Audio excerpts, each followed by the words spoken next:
те възприемат света по друг начин.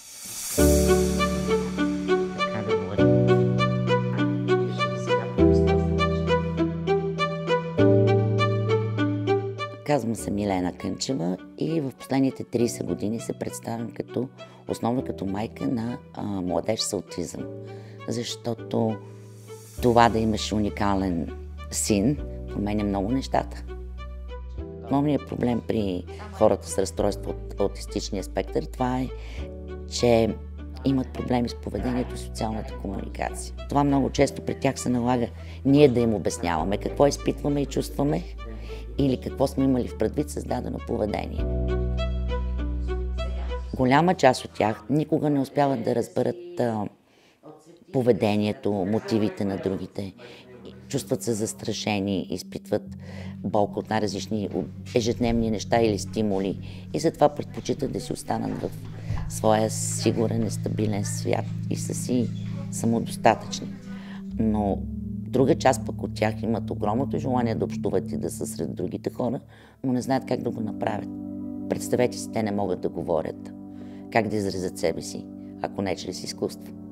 Чрез това изкуство децата правят понякога огромни скокове, понякога по-малко големи скокове, но се развиват. И това е нещото, върху което ние работим. Тоест да се изгради тяхната самостоятелност, да се изкара потенциала от тях чрез всички форми на изкуство.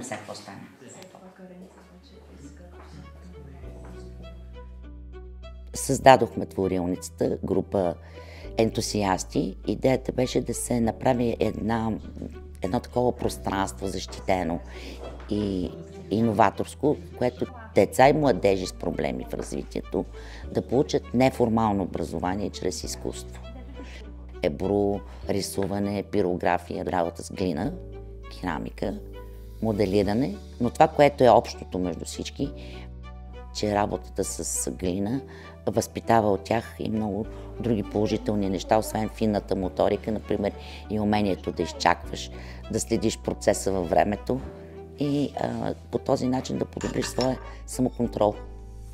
Освен, че им дава възможност да се изразяват. Творилница Аптискок им дава един социален адрес, защото това е тяхното пространство, в което те идват с желание, доброволно и имат желание за творчество и за личностна изява.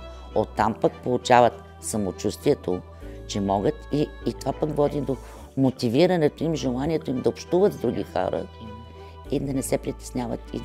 И всъщност това пък е начин обществото да ги забележи и дори да бъдат включени в обществото. Когато те видят какво могат аутистичните личности, откривам, че хората доста бързо могат да станат толерантни и да променят светогледа си, което всъщност е един много полезен процес, взаимно полезен и за обществото.